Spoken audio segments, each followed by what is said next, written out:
Hello friends, welcome back to our channel. Friends, ఈ వీడియోలో మనం ఈరోజు అన్ని న్యూస్ పేపర్లో వచ్చినటువంటి ఇంపార్టెంట్ ఎడ్యుకేషన్ అప్డేట్స్తో పాటు చాలా ముఖ్యమైనటువంటి కరెంట్ అఫైర్స్ కూడా రావడం జరిగింది. సో వాటన్నిటి గురించి వన్ బై వన్ ఈ వీడియోలో అయితే చూద్దాం. వీడియో చూస్తున్న ప్రతి ఒక్కరు వీడియోని ఖచ్చితంగా లైక్ చేయండి. డైలీ 1 to 2 hours వర్క్ చేసి దాదాపుగా 8 న్యూస్ పేపర్స్ చదివి ఇన్ఫర్మేషన్ మీకు అందించడం జరుగుతుంది. చాలామంది మన వీడియోస్ను ఫాలో అవుతున్నారు కానీ లైక్ చేయట్లేదు. ఖచ్చితంగా లైక్ చేయండి. ఈ వీడియోకి అయితే నేను 1000 లైక్స్ ఎక్స్పెక్ట్ చేస్తున్నాను. సో ఇది ఎవరికైతే యూజ్ ఉంటుందో వారికి షేర్ చేయండి. అదేవిధంగా సబ్స్క్రైబ్ చేసుకొని చూడండి. రెగ్యులర్గా మీకు జాబ్ అప్డేట్స్ అంతాయి. మన ఛానల్కి సంబంధించిన టెలిగ్రామ్ గ్రూప్లో కూడా జాయిన్ కాండి. సో దాంట్లో కూడా రెగ్యులర్గా జాబ్ అప్డేట్ షేర్ చేస్తున్నాను. మీకు చాలా యూజ్ ఉంటుంది. ఆ గ్రూప్లో కంపల్సరీ జాయిన్ కాండి.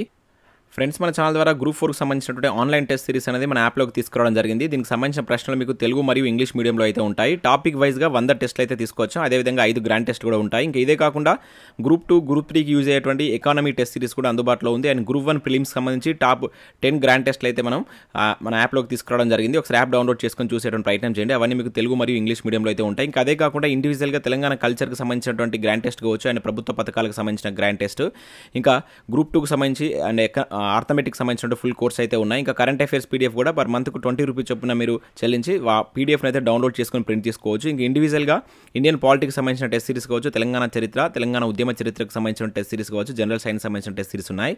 వీటికి సంబంధించిన శాంపిల్ టెస్ట్ మన యాప్లో ఉంటాయి. చూసిన తర్వాత నచ్చితే కోర్స్ అయితే తీసుకోండి.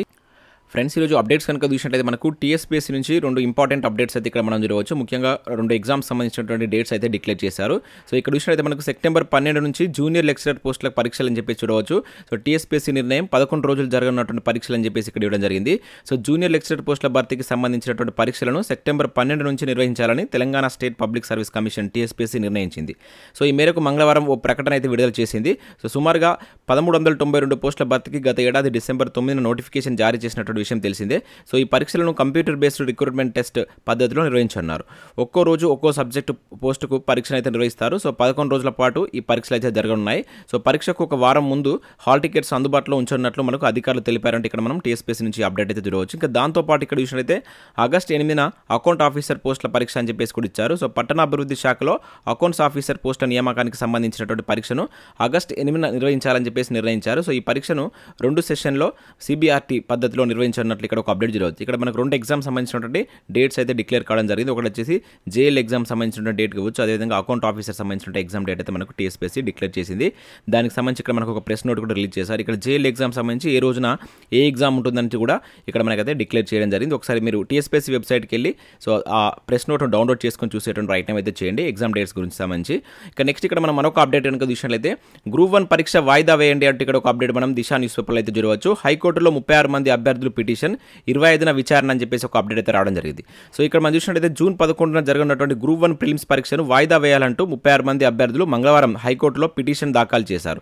సో దీన్ని స్వీకరించినటువంటి న్యాయస్థానం ఈ నెల 25న విచారణ జరపాలని చెప్పేసి నిర్ణయించింది. సో ఇక్కడ చూసినట్లయితే మనకు టీఎస్పీఎస్సీ బోర్డు పరీక్షల ప్రశ్నపత్రాల లీకేజ్ నేపథ్యంలో గతంలో నిర్వహించినటువంటి గ్రూప్ 1 ప్రిలిమ్స్ పరీక్షను బోర్డు అధికారులు అయితే రద్దు చేసినటువంటి విషయం తెలిసింది. ఒకవైపు మెయిన్స్కు ప్రిపేర్ అవుతుండగా సో జరిగినటువంటి ఈ పరిణామంతో అభ్యర్థులు మానసికంగా కుంగిపోయారంటే ఇక్కడ చూడవచ్చు. సో కాగా గ్రూప్ 1 ప్రిలిమ్స్ పరీక్షను జూన్ 11న నిర్వహించాలని చెప్పేసి మనకు టీఎస్పీఎస్సీ బోర్డు అయితే నోటిఫికేషన్ కూడా జారీ చేసింది. సో దీన్ని ఆపివేయాలని చెప్పేసి అభ్యర్థిస్తూ అభ్యర్థులు హైకోర్టులో అయితే పిటిషన్ వేశారు. సో ప్రశ్నపత్రాల లీకేజీ తదనంతరం పరిణామాల నేపథ్యంలో తాము ప్రిలిమ్స్ పరీక్షలో పూర్తి స్థాయిలో సన్నద్ధం కాలేదని ఆ పిటిషన్లో పేర్కొన్నట్లు ఇక్కడ ఒక అప్డేట్ అయితే చూడవచ్చు. సో గ్రూప్ 1 పరీక్షను ఏదైతే ప్రిలిమ్స్ పరీక్షను వాయిదా వేయాలని చెప్పేసి కొంతమంది అభ్యర్థులు సో నిన్న హైకోర్టులో సో పిటిషన్ దాఖలు చేసినట్లు ఒక అప్డేట్ అయితే చూడవచ్చు. దీనికి సంబంధించి విచారణ 25న జరగనున్నట్లు ఇక్కడైతే ఒక అప్డేట్ రావడం జరిగింది. ఇక నెక్స్ట్ కనుక చూసినట్లయితే మనకి నమస్తే తెలంగాణ న్యూస్ పేపర్లో వచ్చినట్టు అప్డేట్ ఇది. సో పిఆర్లో 740 పోస్టులు అని చెప్పేసి ఇక్కడ ఇవ్వడం జరిగింది. ఇంజనీరింగ్ పునర్వ్యవస్థీకరణతో కొత్త కొలుల సృష్టి. సో రోడ్లకు అనుమతులు స్థానికంగానే సంబరాలు చేసుకున్నటువంటి ఇంజనీర్లు అని చెప్పేసి ఇక్కడ ఇవ్వడం జరిగింది. సో పంచాయతీరాజ్ ఇంజనీరింగ్ విభాగాన్ని రాష్ట్ర ప్రభుత్వం పునర్వ్యవస్థీకరించింది, కొత్త పోస్టులను సృష్టించింది.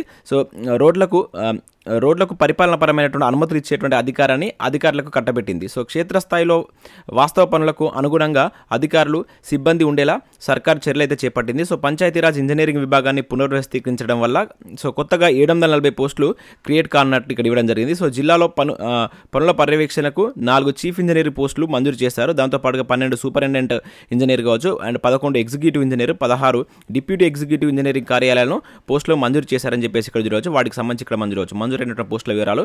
సో ఇక్కడ మనకు చీఫ్ ఇంజనీర్లు అంతకుముందు పాతవి 3 ఉంటే ఇప్పుడు కొత్తగా 4 చేర్చారు. అదేవిధంగా సర్కిల్ కార్యాలయాలు 9 ఉంటే మరొక 12 చేర్చడం జరిగింది. అదేవిధంగా డివిజనల్ కార్యాలయాలు వచ్చేసి 36 ఉంటే ఇప్పుడు మరొక 11 కొత్తగా చేర్చారంట. అండ్ సబ్ డివిజనల్ కార్యాలయాలు వచ్చేసి 60 పెంచడం జరిగిందనమాట.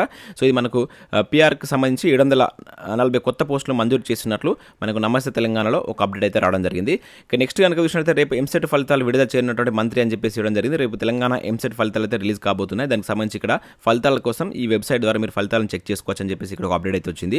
ఇక నెక్స్ట్ కనుక చూసినట్లయితే కానిస్టేబుల్ కీపై అభ్యంతరాలకు నేడు ఆకారం చెప్పేసి ఇవ్వడం జరిగింది. సో మనకు కానిస్టేబుల్ ఏదైతే మనకు ప్రిలిమినరీ కీ అయితే రిలీజ్ చేయడం జరిగింది. సో దానికి సంబంధించి ఈరోజు సాయంత్రం 5 వరకు మీకు ఏమైనా దానిలో మిస్టేక్స్ కనుక ఉన్నట్లయితే అబ్జెక్షన్ రేజ్ చేసేటువంటి ఛాన్స్ అయితే ఉంది. సో సాయంత్రం 5 గంటల వరకు అయితే మనకు టైం ఉంది. సో ఎవరైనా మీకు దానిలో ఏమైనా క్వశ్చన్స్ మిస్టేక్ కనిపించినట్లయితే సో వెబ్సైట్కి వెళ్ళి అబ్జెక్షన్స్ అయితే రేజ్ చేసేటువంటి ప్రయత్నం చేయండి. ఇక నెక్స్ట్ కనుక చూసినట్టు ఇక్కడ మనకు పేపర్ లీకేజ్ సంబంధించిన అప్డేట్ అయితే రావడం జరిగింది. సో సహకరించకపోతే తీవ్ర పరిణామాలు అని చెప్పేసి ఇక్కడ మనం చూడవచ్చు. టీఎస్పీఎస్సీపై సిట్ సీరియస్. సో నోటీసులు ఇచ్చిన సరైన సమాచారం ఇవ్వడం లేదని ఆగ్రహం. సో పేపర్ లీక్లో శంకర్ లక్ష్మి ప్రమేయం ఉన్నట్లుగా నిర్ధారణ. గ్రూప్ 1 పేపర్ రాహుల్కు ఇచ్చినటువంటి రేణుకా అని చెప్పేసి ఇక్కడ చూడవచ్చు. సో ప్రశ్నపత్రాల లీకేజ్ కేసులో సిట్ అధికారులు టీఎస్పీఎస్సీపై సీరియస్ అయ్యారు. సో నోటీసులు ఇచ్చినా సరైనటువంటి సమాచారం ఇవ్వకపోవడంపై ఆగ్రహం వ్యక్తం చేశారంటే ఇక్కడ చూడవచ్చు. సో విచారణకు సహకరించకపోతే తీవ్ర పరిణామాలు ఎదుర్కోవాల్సి ఉంటుందని హెచ్చరించారు. So confidential room in charge Shankar లక్ష్మికి సంబంధించి కీలక వివరాలు సేకరించిన తర్వాత సిట్ అధికారులు ఈ విధంగా స్పందించడం గమనార్హం అంటూ ఇక్కడ చూడవచ్చు. సో ఈ కేసులో 3వ నిందితుడిగా ఉన్నటువంటి రేణుకను విచారణకు రావాల్సిందిగా సిట్ అధికారులు నోటీసులు జారీ చేశారు. సో కేసులో ప్రధాన నిందితుడు ప్రవీణ్ కుమార్ సో తన డైరీ నుంచి పాస్వర్డ్ కావచ్చు ఐపీ అడ్రస్లు తస్కరించారని చెప్పేసి శంకర్ లక్ష్మి చెప్పిన దాంట్లో వాస్తవం లేదని చెప్పేసి సిట్ అధికారులు తేల్చేశారు. So mobile phone call data ఆధారంగా లీకేజ్ వ్యవహారంలో ఆమెకు పాత్ర ఉన్నట్టు గుర్తించారంటే ఇక్కడ చూడవచ్చు. సో డిఓ కావచ్చు ఏడబ్ల్యూ సివిల్ జనరల్ స్టడీస్ ప్రశ్నపత్రాల లీకేజ్ వ్యవహారంలో బోర్డు అధికారులు పలు వివరాలు గోప్యంగా ఉంచినట్లు సిట్ దర్యాప్తులో తెల్లమైంది. సో పేపర్ వాల్యుయేషన్ చేయలేదని సో తప్పుడు సమాచారం ఇచ్చినట్టు స్పష్టమైనట్లు ఇక్కడ మనకు పేపర్ లీకేజ్ సంబంధించిన ఒక అప్డేట్ అయితే దిశా న్యూస్ పేపర్లో మనం చూడవచ్చు. ఇక నెక్స్ట్ కనుక చూసినట్టు ఇక్కడ మనకు కొన్ని నోటిఫికేషన్ అయితే రిలీజ్ కావడం జరిగింది. ముఖ్యంగా సశస్త్ర సీమాబల్ నుంచి సో దాదాపుగా 1500+ వేకెన్సీస్ తోటి ఒక నోటిఫికేషన్ అయితే రిలీజ్ అయింది. దీనిలో మనకి చూసినట్లయితే సబ్ ఇన్స్పెక్టర్కి సంబంధించి 111 వేకెన్సీస్ ఉన్నాయి. 543 హెడ్ కానిస్టేబుల్ వేకెన్సీ ఉండడం జరిగింది. అదేవిధంగా 914 హెడ్ కానిస్టేబుల్ పోస్టులు. సో ఇట్లా 3 రకాల కేటగిరీలో సో ఇక్కడ 543 కానిస్టేబుల్ పోస్టులు అండ్ అదేవిధంగా 914 హెడ్ కానిస్టేబుల్ పోస్టులు అయితే ఉన్నాయి. సో వీటికి సంబంధించి ఇక్కడ మీరు చూడవచ్చు కొన్నిటికి 10th క్లాస్ అదేవిధంగా ఇంటర్మీడియట్ డిగ్రీ అండ్ అదేవిధంగా ఐటీఐ క్వాలిఫికేషన్ ఉన్న అభ్యర్థులు అయితే వీటికైతే అప్లై చేసుకోవచ్చు. చాలా మంచి నోటిఫికేషన్. ఒకసారి మీరు ఇక్కడ దీనికి సంబంధించినటువంటి వెబ్సైట్కి వెళ్ళి మీరు సశస్త్ర సీమా బల్ అనేటువంటి ఈ వెబ్సైట్కి వెళ్ళినట్లయితే మీకు పూర్తి పీడిఎఫ్ అయితే అందుబాటులో ఉంది. సో ఒకసారి పీడిఎఫ్ను మీరు డౌన్లోడ్ చేసుకొని చూడండి. సో దాని కనుక మీకు ఎలిజిబిలిటీ ఉంటే అప్లై చేసుకునే ప్రయత్నం అయితే చేయండి. ఇక్కడ మనకి హెడ్ కానిస్టేబుల్ వేకెన్సీ అయితే ఎక్కువగా ఉన్నాయి. సో ఇక్కడ చూసినట్లయితే 914 వేకెన్సీ అయితే ఉండడం జరిగింది. దీనిలో మీకు హెడ్ కానిస్టేబుల్ ఎలక్ట్రీషియన్ సంబంధించి 15, హెడ్ కానిస్టేబుల్ మెకానికల్కి సంబంధించి 296. ముఖ్యంగా ఇవి ఐటీఐ చేసిన అభ్యర్థులు అప్లై చేసుకునే విధంగా వీటికి సంబంధించిన క్వాలిఫికేషన్స్ అయితే ఉన్నాయి. జస్ట్ మీరు 100 రూపీస్ తోటి అయితే వీటికి అప్లై చేసుకోవచ్చు. సో ఇక్కడ రాత పరీక్ష ఫిజికల్ ఎఫిషియన్సీ టెస్ట్ ద్వారా వీటి యొక్క ఎంపిక ప్రక్రియ అయితే ఉంటుంది. సో వీటికి సంబంధించి ఇక్కడ మీరు పూర్తి వివరాల కోసం అయితే ఒకసారి వెబ్సైట్కి వెళ్ళి చూడండి. అక్కడ మీకు కంప్లీట్ డీటెయిల్స్ అయితే ఉంటాయి. ఇంకా దాంతోపాటు ఇక్కడ మనకు తపాలా శాఖలో 12,828 గ్రామీణ డాక్ సేవ ఉద్యోగాలకు సంబంధించి నోటిఫికేషన్ అయితే రిలీజ్ అయింది. ఆల్రెడీ దానికి సంబంధించిన అప్డేట్ అయితే చూసాం. ఒకసారి మీరు వెబ్సైట్కి వెళ్ళి చూసి మీకు కనుక ఎలిజిబిలిటీ ఉంటే అప్లై చేసుకోండి. 10th మెరిట్ ఆధారంగా ఆ జాబ్స్ అయితే ఇవ్వడం జరుగుతుంది. నెక్స్ట్ ఇక్కడ చూసినట్లయితే మనకు ఈనాడు ప్రతిభలో సో ఇక్కడ ఆర్థమెటిక్ సంబంధించి అనుపాతం ఏదైతే రేషియో అండ్ ప్రపోర్షన్ సంబంధించిన దానిపైన ఒక ఆర్టికల్ అయితే ఇచ్చారు. ఇంకా అదే కాకుండా సో ఇక్కడ మనకు సైన్స్ అండ్ టెక్నాలజీకి సంబంధించిన దానిపైన కూడా బిడ్ బ్యాంక్ అయితే ఇచ్చారు. ఒకసారి డౌన్లోడ్ చేసుకొని చూసేటువంటి ప్రయత్నం చేయండి. సో నెక్స్ట్ అప్డేట్ కనుక చూసినట్లయితే అబ్దుతాలు అమ్మాయిలు అంటూ ఇక్కడ మనం ఒక అప్డేట్ చూడవచ్చు. సో సివిల్స్కి సంబంధించినటువంటి రిజల్ట్స్ అయితే మనకు నిన్న రిలీజ్ కావడం జరిగింది. సో సివిల్స్లో తొలి 4 స్థానాలు వారివే.